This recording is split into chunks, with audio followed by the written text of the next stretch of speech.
Welcome to GAN TV. My name is Malik Lenzonzo. The show is Talk to Me. As you already know, my partner in crime, Mr. Gustavo Envela, senior political analyst for both here national and international politics. Welcome, my friend, to the show. It's always a great joy to see you, and I look forward to your questionings, which I know will be on point, insightful, and provocative. Absolutely. I like that. How you been doing, man? You look good. Good. I got dressed up for you. I shaved, and I figured as my guy, so I have to always look good. And we want, once of all, out of respect for the GAN audience, which we know has been very supportive, we look forward to their questions and their support, and want to thank them, knowing that this platform wouldn't be possible but for the vision of Malik, as well as the support of the audience. So on behalf of myself and the people of Equatorial Guinea, we thank you. Absolutely. Listen, one thing that you do best is you're a man of not only a passion, but also somebody who know history and know acknowledge, when something's done in a good manner. Listen, we just have to jump right into our politics, the news today. And I know you're familiar with the speech that President Biden gave. Beautiful speech, because it's kind of empower a lot of people that was, unjustly, sometimes, unjustly put in jail for smoking pot. And this is major, especially for our community. So I want to ask you, when you listen to President Biden today, announcing the pardon for those people who unjustly were put, in jail for, marijuana possession, and what went into your mind, knowing that this is a long time coming? This is something that we could have done a long time ago. So I'll let you give your analysis on that. Well, first of all, I want to commend President Biden. This is long overdue. As you know, this really delineates to the Just Say No campaign of Nancy Reagan and the Reagan White House. It's unfortunate when you look at the difference between powder and crack cocaine and the different kind of sentencing guidelines, and how people like Bill Clinton were in support of these more stringent and really pervasive sentencing guidelines, which impacted African Americans. And I won't even get to the history of how crack cocaine was introduced in Los Angeles and by those entities. And you should just Google crack cocaine in Los Angeles, and you'll see what entities were responsible for passing crack cocaine purposely into the African American community. And it was with regard to the intelligence community and whatever role they may have had. The fact, I live in LA and have family friends, so let's just say that was pumped into the very lifeline of African Americans, purposely and maliciously. And to this day, I'm greatly offended by the damage that is done transgenerationally to the African American community. I'm glad that President Biden finally saw to the need to pardon all these individuals. People don't realize that once you have that felony conviction, that's like it's a death sentence in many ways, in terms of credit, employment opportunities, the stigma attached with regard to African Americans. But think about all those people who buy drugs, who are from either Beverly Hills or the Upper East Side, or live out in Fisher Island in Florida, who do things which, who wreck economies, right? People who, whether it's the Bernie Madoffs of the world and all the lives that they destroy. I'm not here to validate, because I've never smoked marijuana. I'm one of those kind of guys that I was just afraid. I never did drugs. In my 4 times as an Olympic competitor, I never once took a steroid. So I'm sympathetic for medical marijuana and its provisions, but I'm so glad that the administration said it's time to right this wrong. It's long overdue. I salute President Biden and the fact that he's hoping to improve the quality of lives of African Americans, a voting bloc, which is very important, as you know, in the United States of America. Let's be frank. Absolutely. And one of the other thing that he did absolutely great is to actually ask for the governors in some states that still didn't take that issue to considerations. That a lot of our people, brothers and sisters that go and right now in jail for just marijuana possession, and sometimes it's a small amount of that drug that sometimes is being qualified as something and same thing as heroin and all kind of strong drugs. So it's a good news. But now the second portion of it is you being in the DMV area, Washington D.C., Maryland, Virginia area. You understand that any block, it looks like somebody's having a marijuana business, and most of the time it's not people of color that benefit from this opportunity now available to the American people.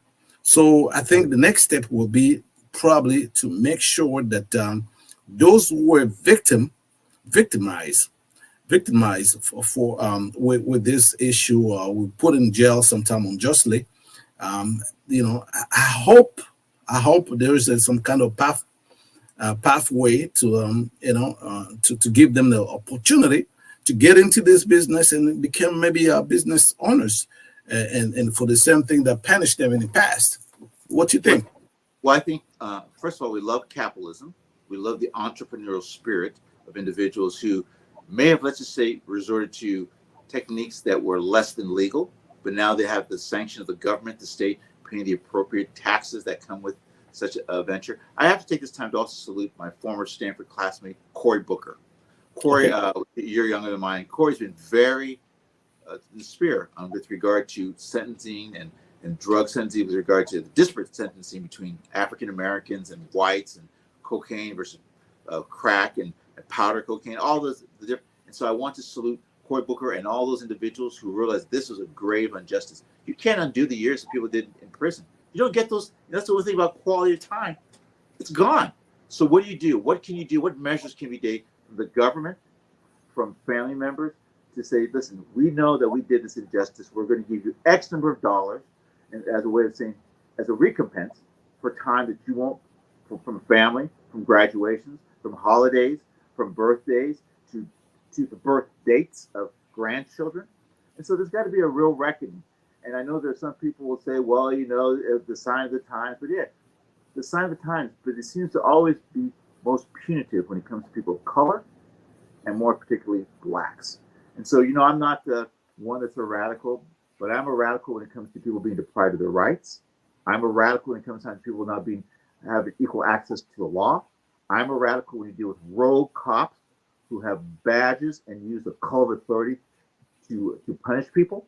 And I can assure you right now that with all of the measure that I have as an Olympic athlete, any law enforcement person at the local, state, or federal level that abuses his or her authority, I can assure you that I'll do everything I can to see that you're prosecuted to the fullest extent of the law, you lose your pension, and you too be able to see what it's like to live on the other side. We're not looking for retribution. We're just looking to equal access and fair treatment. So to all you law enforcement, and I love law enforcement at the local, state, and federal, I despise those who murder, maim, and terrorize people of color, or all people.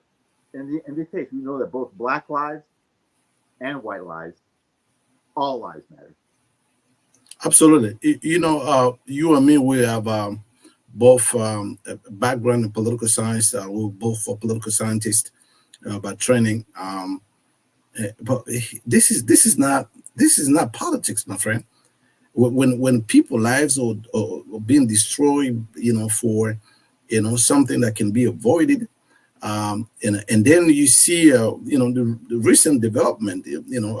Yesterday I have a show with we were talking about the allegation. No, it's not even an allegation. It's a controversy. You're familiar with the rapper Kanye West. During one of his fashion show in Paris, he just came on the stage with his friend Owens, Candace Owens, with T-shirts, showing T-shirt that says "White Lives Matter." So just to talk about you mentioning the fact that even for marijuana possession, people of color end up going in a bigger number than the white counterpart. Yeah. So when that man, that artist, that have a huge platform, reinforcing the fact that yes, white lives matter. What's the message? What's the message that you get from that? Well, and always in the spirit of transparency, for those of us who had minor contact with law enforcement, or whenever you go into, let's just say, a holding cell and you see nothing but black faces, and you realize that this is just a holding cell, you can only imagine what's when you then go to the jails, and then you go to the prisons. And I've never had, I say, the pleasure or the honor, but for those of us who've had those light encounters, to see that, Malik, it's an incredible thing to see it with your, and it's sad because you realize that these individuals, and there's a certain kind of camaraderie that they've had. Like they've done it's become normalized. There's nothing normal about incarceration. There's nothing normal about having your liberty deprived. So I'm asking all of you young men, brothers and sisters, please do not make this a transgenerational hobby. And we also talk about the law enforcement, community policing. So as I talk about policing the likes of Kanye West, I think that Kanye is someone who is a perpetual propagandist. There might be some mental health issues there, but even Candace Owens, let's be frank about the history of Candace Owens. She was a young woman who tried to peddle her techniques with the Democratic Party. I think there was a time back in Connecticut where she was either suing the Attorney General or the governor or something. But if you Google Candace Owens, you'll see where she was trying to, I guess, sue people because she was living in a place where she couldn't afford, trying to cry racism. She tried it, and it just didn't work out. So she then, with great facility, switched, well, if I can't do it democratically, I'm going to go ahead and do it republicly. And she's basically saying, let's just be honest, she's saying the things that white people would like to say, but they'd be called a racist. And so whatever happened out there, I'm hoping that Kanye and all of his shoes and his outfit, he has to realize that he comes from a family, right, where his ex-wife, Kim Kardashian, is mixed, and her father, Robert Kardashian, was part of the original O.J. Simpson Dream Team. And so I just hope this doesn't become a nightmare to where people are trying to say, no one's ever saying that white lives don't matter. It's just an affirmation that black lives in America have been impacted. Do people realize that there was 310 years of slavery where black men, women, and children didn't receive 1 cent for the labor? Think about that. 310 years of chattel slavery where you're looked upon as being nothing like a horse, a cart. You were not looked upon as being human. And so when you have 310 years of free labor, can you imagine today, if you had from this point on to the year, I can't even do the math, 2,322, if white people would go to work and not be paid, and it was African Americans and Latinos and Asians who were controlled, well, hey, I think it would be up in arms. And so I'm passionate about this, but I'm also realistic. We live in a diverse era right now. My two daughters are 22 and 28. And their mother was half black, half Japanese. My grandfather was a German Jew who fled Germany for Gabon. So I have Germanic, I have Jewish, I have African, I have white. However, no person is pure. And anyone who tells you that they're a white blood American, you're talking to a pure fool. So if you recall, we have a show in a previous show where actually I was kind of disappointed because there was some kind of royal analyst that was trying to make a case that Don Lemon was not correct by suggesting that reparation, especially for those who have the control of the slave trade, like the royal family, and they have accumulate tons and tons and tons of resources, and gold is one of them. You go over there, you see gold reserve. There is no gold mined in England, but they do have a lot of gold reserve in England. But they also, became extremely rich. Because the African the slave trade, and one the conversation get into, let's say, if these people, just like you said, for 3 or something, or maybe 400 years, have been working for free in America, capitalism should be that, if you work, you get paid.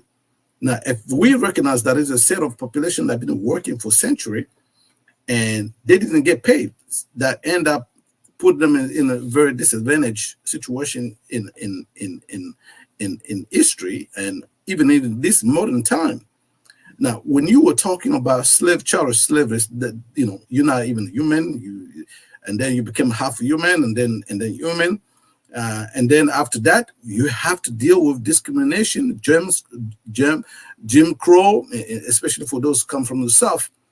All of this together, and you still see people complaining about trying to compare something that is not comparable. Yeah. So when you see somebody coming from a community that's supposed to really understand why Black Lives Matter, somebody like Kanye West, it's propaganda. Sometimes I think it's beyond respect. I don't think it's respectful for people of the African descent, even African like you and me. When we hear the kind of stuff, we are offended. And although we understand that we are in a country where everybody got to give his point of view, but the fact of the matter is we have to give our point of view in respect to others.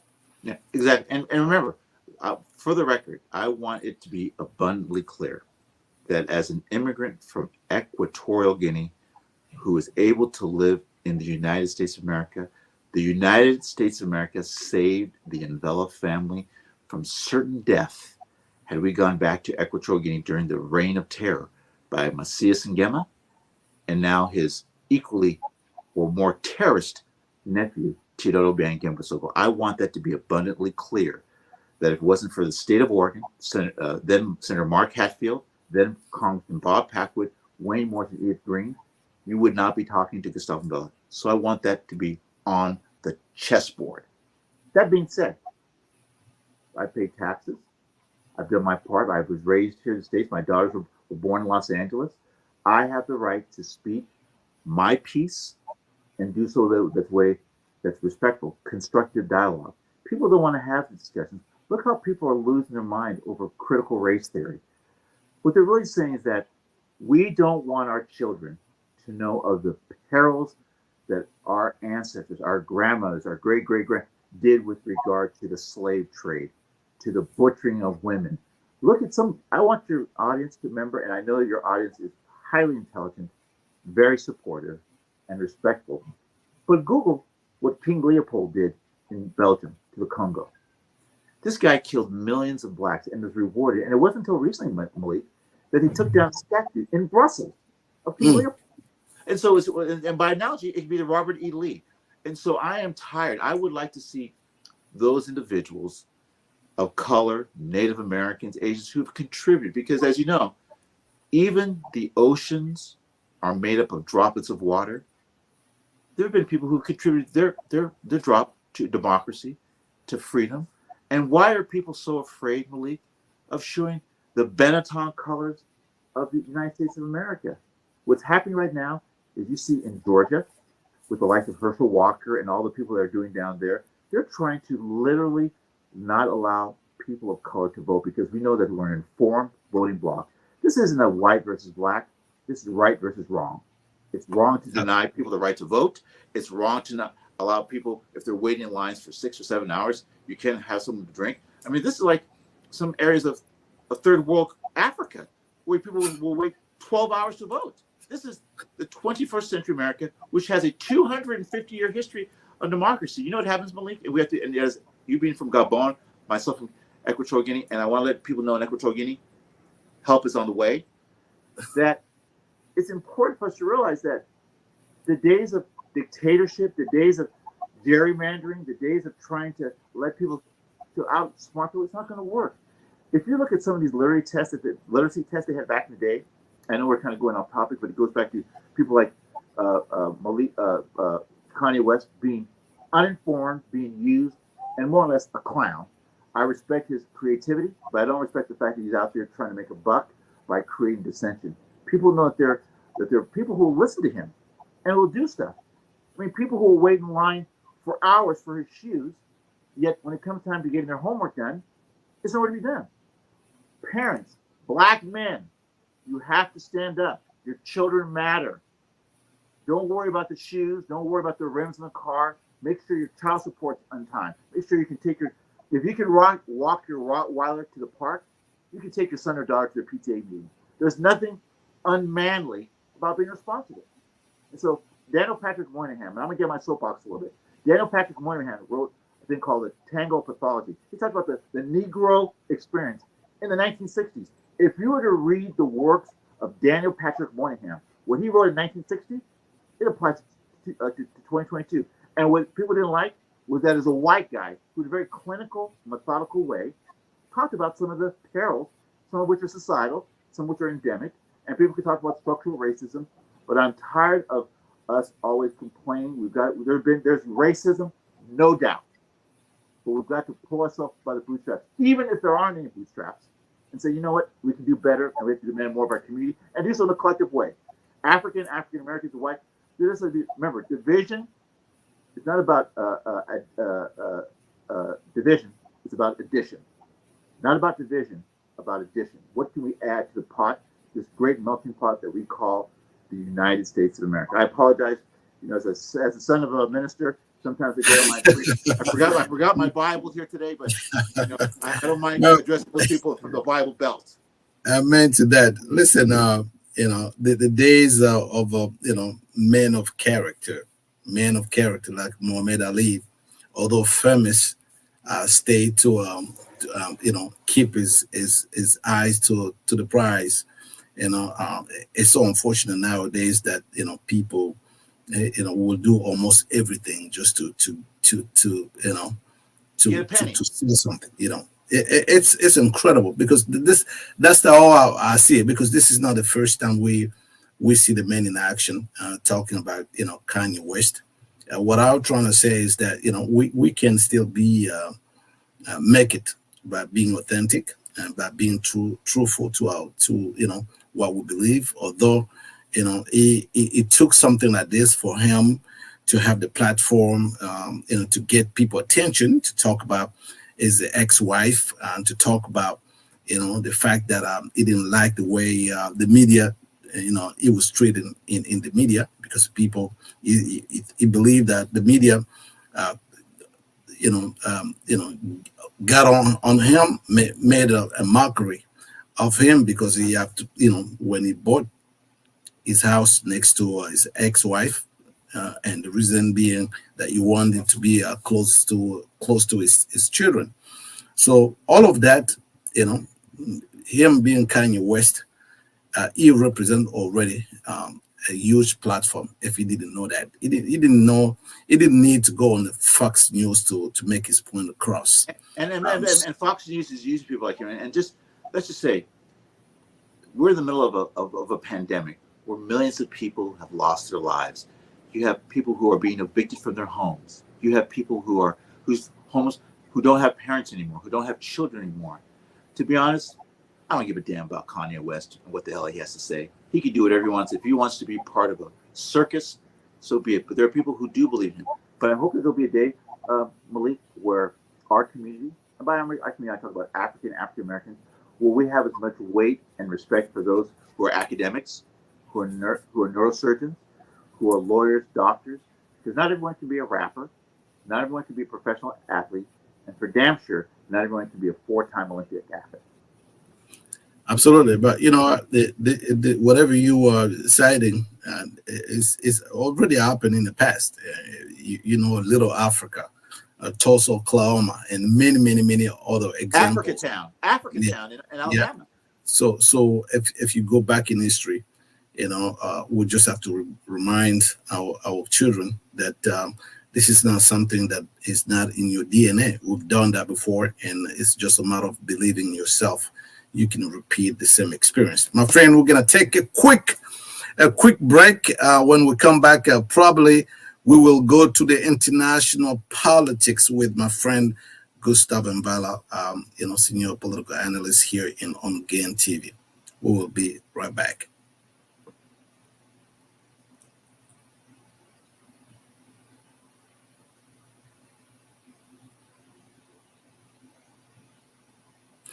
Well, welcome back to GAN TV. The show is Talk to Me. So, Mr. Envela, when it comes to international politics, I know you. Nobody gonna get away from your criticism and your passions.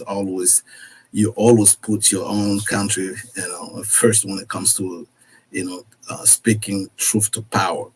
So, any new development in Equatorial Guinea politics?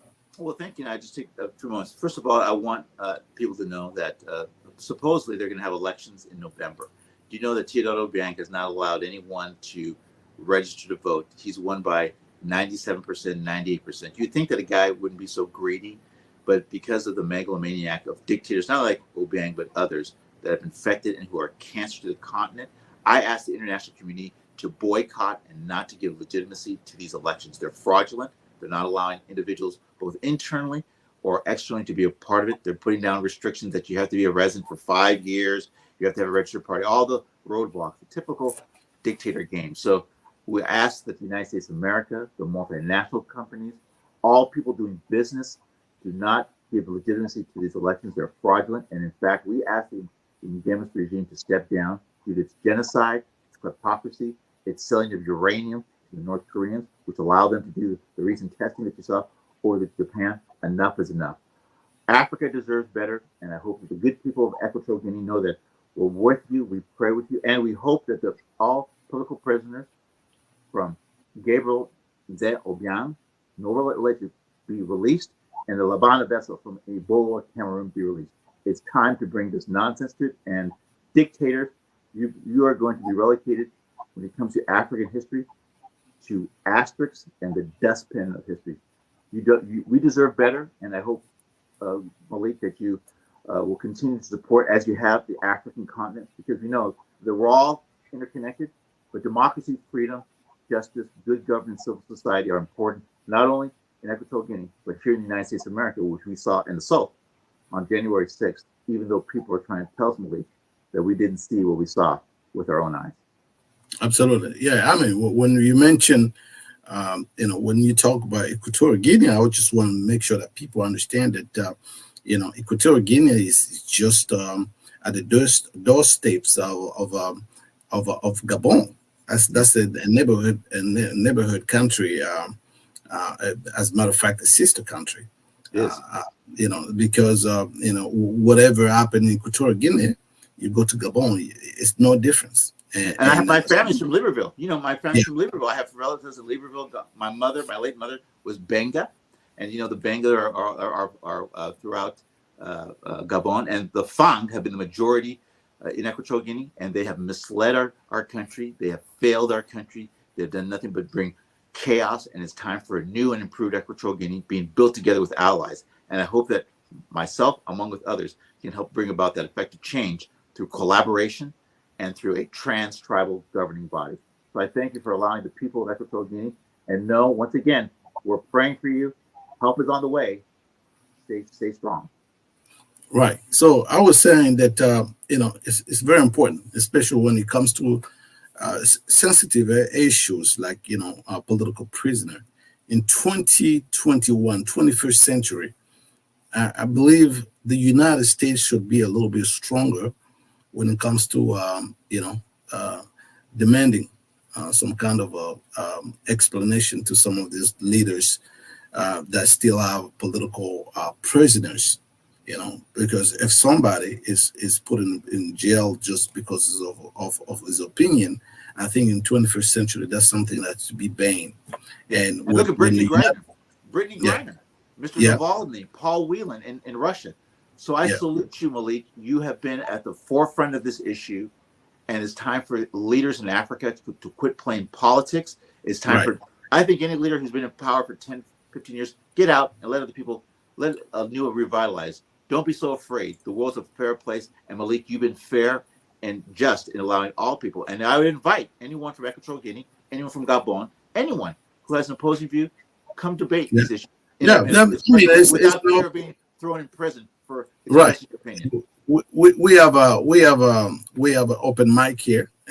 We don't discriminate whether you're black, white, Asian, native, Christian, or Muslim. This platform is open. And we do things with respect to a democratic spirit. So what I was trying to say is that those people who want to deal with the United States have to make sure that we hold them accountable, especially when they 2023 is coming up. There's a lot of them that want to go back to power. They should be able to tell us why we still have political presidents. And as a matter of fact, the people of these respective countries, and Gabon, Equatorial Guinea, Cameroon, Burkina Faso. Burkina Faso, all of this, especially in the Central Africa, Francophone Africa, so-called Francophone. I think the people have to demand that before any election in these countries, we should release political prisoner, and not to create some Mickey Mouse laws that trying to hold back opponents. But there's some laws. You go to Gabon, they will tell you once you've been in prison unjustly for your political ideas, you cannot be a political candidate or presidential candidate. I think that is a stupid law, and we should not, just like Martin Luther King said, we should not respect a law when it's unjust. And more importantly, look at the people. The people. I agree. Look at the individuals who are writing the laws. Some of these guys are been guilty of money laundering, narco trafficking, human trafficking, and so it's become a three-ring circus. So I plead with the United States of America, the African Union, which we know is a spineless entity in and of itself because of its reliance and its slave-master relationship with China. And we ask China and Russia to leave Equatorial Guinea. Matter of fact, the continent. It's time for a new, invigorated population. I encourage the men, the women, and the children. The children and women represent the future of Africa. We need to encourage them in terms of education. We need to encourage them in knowing themselves, and we need to vote these leaders out of office. Can you imagine Tito Obiang is now going to run for a sixth term? He's 80 years old. That's just a ploy. They want to have it to where his son, Tito Reno, who's really been running the country the last 5 years, but here's a guy who's convicted in French court. They're now begging to get the house that was seized by our efforts and efforts of others to give it back. But these guys, they don't realize that the days of enacting this year are over. Please, the media, the international media, CNN, MSNBC, Fox News, BBC, the French El País, please do not allow another election to be hijacked. Equatorial Guinea is strategic with regard to its oil reserve, but it's also strategic with regard to its military presence. The Chinese are now building a base, military base, in Equatorial Guinea. And so for those of us who have deep roots, my father, and we can pivot from this, my father was the person when they lowered the Spanish Guinea flag on October 12th, 1968, and raised the Equatorial Guinea flag on October 12th, 1968. It was my father, Ambassador Reverend Gustavo Envela, that gave our country's first national prayer as a new country. He would go on to become an ambassador to the UN and to DC. So for those of us who have deep roots, this isn't a game. This is passion. People who have died, and I'm not one that wants to be a martyr, but I'm willing to do whatever I can to see that freedom, égalité, liberté, and démocratie live and breathe, not only in Gabon, but in the Republic of Equatorial Guinea. Yeah, appreciate your French. Your It's French. To be honest, it's just about time, man. It's about time that we leave based on our aspirations. The young generation is crying for peace, for justice, for good And rulership. dying Yeah, for peace and yeah. justice. I mean, this has got to be the time. You see a change happening in Mali, where young people say enough is enough, kicking the butt of the former colonial power French. You see in Burkina Faso people saying enough is enough. This is a new era. We just commend all of those soldiers and boots on the ground, the people that on Freedom their fighters. yeah, the freedom fighters, risking their lives. We have somebody by the name of Mr. Nzibi that just got out of prison, political Yeah. prisoner, Mr. Yeah. Nzibi, that probably will have on this platform to tell us a little bit about his experience being a political prisoner, somebody very popular in Gabon. So it's about time, that And it's the about people time. And I really, want to, yeah, and you, like I said, and I know Mr. Zibe, and we're very working with a lot of the folks. You have been at the forefront, as well as a lot of the opposition from Gabon that I work with. But it's time for the United States of America, and I'm going to. This is directly to President Bush and to the voting African American community. If yeah, Africa continues to be just a footprint, a footnote, I ask that the voting bloc of African Americans withhold your vote from the Democratic Party, because this is crazy. When yeah. you have You mean dictators, President? Yeah, President? You mean President Biden? President Biden, yes, Yeah, President Biden. yeah. This is a So message to so him. uh, Please so help the people of Africa. You've done more, but you can do more. This is not yeah, about politics. This is about lives. part of the reparation package is the respect that we trying to trying to get from these people. Our people have suffered a lot. African people have given a lot to the world. From Great Britain to France to the United States. Our blood is everywhere. So all we want is for this nation that I just call out to understand that the time is now for them to kind of repair. And reparation means being able to work with the younger generation, the African new generation that is vibrant. People who want to have a space to grow, to create, and to be also like other young people around the globe. So that's a little that's the little that we can expect for countries like the United States, Great Britain, and France. They And, can at least do that, and and if if I they can't, and let me make this last point: the danger, and you've said this many times, the danger of not helping and this new generation of soldier. And when I say soldiers, not necessarily people who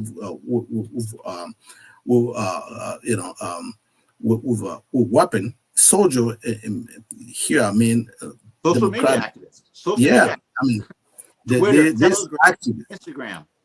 Yeah, these kids that demand that some kind of change be made in the respective countries. If they don't do that, then they're all leaving the space open, the possibility that major other power like China and Russia step in, and then And you can blame these people because yes, this yes. is it's been centuries since the relationship it's not being so Yeah. profitable for young Africans. It's been asymmetrical, and I'll leave it on this note. My ex-wife was half black, half Japanese. Do you know? And I have great, deep affection for Japan. I've been to Tokyo. I have the Nikko Narita, the Nikko Hotel. We love it. But if the United States of America could find in its purse strings to give $25,000 to Japanese who were interned, and that was maybe, what, 50, 60 years ago? You would think with that same logic that people who have been around 400 years, that some type of equation, and the term reparations is such a buzzword, but that there could be some way where there could be some way that people could be repaired. We're not going to ask for it. I don't know. I'm not an expert. I'm not that smart, but there's got to be a way to try to level the playing field. 310 years of unpaid labor. Absolutely. Listen, you and me, we won't leave this platform without touching not only international politics, but usually we go try to make this analysis almost everywhere where this issue. Last time when you were on this show, uh, we talked about some kind of the possibility of having a peaceful resolution in Ukraine, the war in Ukraine. You know how this country has been destroyed, continue to be destroyed. The population is suffering and displaced. So what I'm going to do is I'm going to play this clip here, and the sounds might be not too clear. This interview is an interview that was made with the BBC.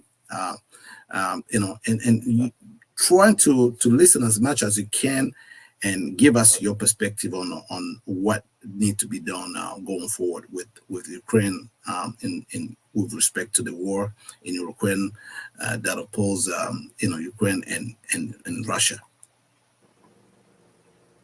Society that is very dangerous. They are not ready to do it, to use it, but they begin to communicate. What you mean, prepare society for using a nuclear weapon? It's they don't know if they will use or they will not use. I think that it's dangerous even to speak about it. That I said, you have to do preventive kicks, not attacks. We are not terrorists, and we don't fight on another territory. Even our attitude from our society, attitude to Russians after this invasion, after all this 8 years war, 8 years blood tragedy, even after this attitude us to them, to society, we are not ready to kill people like Russians do it. Okay, so I mean, the audio is not perfect, but you can sense that you our friend.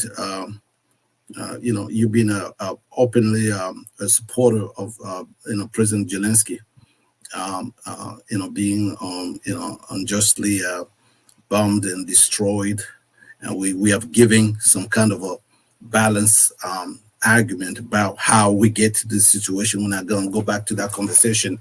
Now it looks like a different, it looks like it's a different Zelensky. A couple of days ago, when somebody was saying, it's not possible for him to have a conversation with President Putin, because he believed that he've done some damage to this country.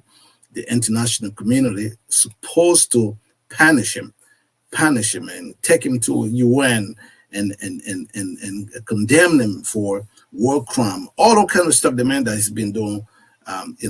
When you listen to this interview with the BBC, do you think we are dealing with a more realistic Zelensky? I think you're dealing with a Mr. Zelensky who has had some major victories, and let's just be frank, Mr. Zelensky has been helped by other countries covertly, and there's a certain confidence that comes with victories, and when you're able to get back land that's been taken by the Russians, take tanks, sink major ships, some the Ukrainians, but also being supported quietly by other countries. And I salute those individuals who are doing such things. It's very important during this transitional time in the Ukraine that we make sure that the voices are not quashed. I believe that Mr. Zelensky should come to the table with Mr. Putin. Do you know that, just to divert, that that Sergei Lavrov met with members of the Equatorial Guinean delegation during the UN General Assembly. He met with them with the promise that we will provide security to your country, the Wagners, the mercenaries, if Obiang runs again. They weren't going to do it for Chidorino because he's erstwhile, he's a drug addict, and he's unreliable. So they're going back to the original topic discussion about how Russia is trying to position itself to these failed states. But I reject Russia, and I reject the fact that Mr. Zelensky is not trying to dialogue. It's all politics and negotiation, and he's using the media. Remember, he was an actor. He's using the media as a way to further his case and to defend the interest of the Ukrainian people. But this is not a game. Plenty of people in this country their cities have been wiped off the face of the earth. Look at some of these Google Earth pictures of Ukraine, of some cities in Ukraine before and after. You would think that these guys have been bombed back to Stone Age. And so all I ask is that it's easy for us, the comfort of the United States of America, from a Zoom conference to capitals from Zurich to Madrid to Paris to wherever. But people are dying every day. And so I, once again, stand shoulder to shoulder with Mr. Zelensky and those people in the Ukraine, from Kherson to Kiev to the Donbass region, who have suffered at the hands of Vladimir Putin, who should be held accountable at the International Court of Justice, at the International Criminal Court, and all people of that ilk. Dictators, be warned, we're coming for you. All right. I mean, that is a good argument, a good conclusion to this issue. But, Ms. Putin, as you already know, made a case that if you have to be dragged into the ICC, you have to understand first, in order to do it, you have to be a member of the ICC. Yes. Russia and the United States are not members. So the scenario, that Mr. Zelensky is asking, is demanding, is quite tricky. I don't know how he's going to do it. You cannot condemn what court you're going to take Mr. Putin. It's not a part of the ICC. United States is not a part of the ICC. So how are you going to condemn somebody like that? Listen, my friend, we are over time. Your contribution analysis is always welcome, and thank you again for your time. We are looking forward to speak with you. And I know this show here have its value because we can speak openly and give our perspective from that international point of view. All right, my friend. So listen, support GAN TV. Support. Yes. I got my pom poms. Support GAN TV. Absolutely. That's the way we keep the light on, and if you do that, we're gonna continue to bring you some good program here at GAN TV. Again, Mr. Gustavo Envela, senior political analyst here in GAN TV. We are gonna speak with you probably tomorrow another time, if God will. Thank you, God. On the way, Equatorial Guinea. Help is on the way. Absolutely. All right, my friend. Take care. All right. So that concludes our show for tonight. Please, send us your comments. Subscribe to our channels, both, YouTube and Facebook, just like Mr. Envela always say, we only can progress if we support this show that will, in the future, bring you perspective that you otherwise cannot, get or listen, from the, mainstream media. So, again, thank you for watching. We look forward to, bring you some more information, probably another time. Thank you. Bye now.